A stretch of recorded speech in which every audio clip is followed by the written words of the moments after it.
គេឆ្លៀនពៀនយើងគេថាគេការពារខ្លួនពីការគំរាមកំហែងរបស់យើងគេឆ្លៀនពៀនយើងគេតាក់តែងរឿងថ្មីថាគេបង្ក្រាប scam online គេឆ្លៀនពៀនយើងគេឲ្យយើងប្រកាសឈប់បាញ់មុនជាឯកតោភាគីនេះគឺជាអយុត្តិធម៌3ត្រួតចាប់បង្ខិតត្រួតចាប់បង្ខំឲ្យប្រទេសតូចមួយទទួលយកការបន្លំបោកប្រាស់ដើម្បីលួងលោមប្រទេសធំនេះគឺជាការពិតដ៏ឃោរឃៅនៃនយោបាយអន្តរជាតិយុត្តិធម៌មិនកើតឡើងដោយស្វ័យប្រវត្តិសម្រាប់អ្នកដែលទុនខ្សោយនោះទេយើងនិយាយការពិតតែម្នាក់ឯងមិនគ្រាន់ទេភ័ស្តុតាងរបស់យើងតែម្នាក់ឯងក៏មិនគ្រប់ដែរការរងទុកតែម្នាក់ឯងក៏មិនត្រូវបានគេមើលឃើញទេអំណាចជាអ្នកសម្រេចថាតើអ្នកណាត្រូវ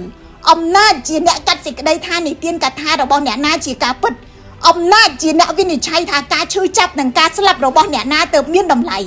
ពុកម៉ែបងប្អូនដែលកំពុងតែមានបញ្ហាមកថ្មីមិនថារលាកចាញ់ថ្មីរាក់ស៊ីថ្មីឈាមតាមជើងថ្មីពុកថ្មីស្រាវថ្មីឈឺថ្មីហាមតាមជើងថ្មីកំណត់កម្មកកាហ្វេតាមបរិយជាពិសេសគឺបញ្ហាក្លិនមកស្អុយអាចធ្វើការជ្រើសរើសប្រើប្រាស់ជាផលិតផលថ្នាំអត់ថ្មីអសបរានខ្មែរបូបូរបស់យើងបានថ្នាំអត់ថ្មីអសបរានខ្មែរបូបូជាថ្នាំអត់ថ្មីប្រភេទក្លងដំបូងគេនៅកម្ពុជាតាំងពីឆ្នាំ2017គ្រាន់តែពីមុនគឺឈ្មោះថ្នាំអត់ថ្មីបែបខូខាផលិតក្នុងប្រទេសថៃបច្ចុប្បន្នខាងក្រុមហ៊ុនបានធ្វើការផ្លាស់ប្ដូររោងចក្រមកផលិតក្នុងប្រទេសកម្ពុជារបស់យើងវិញប្រូឈ្មោះទៅជាថ្នាំអត់ថ្មីអសបរានខ្មែរបូបូបច្ចុប្បន្នប្រើប្រាស់ប៉ុនគ្រាប់សណ្ដែកដដែល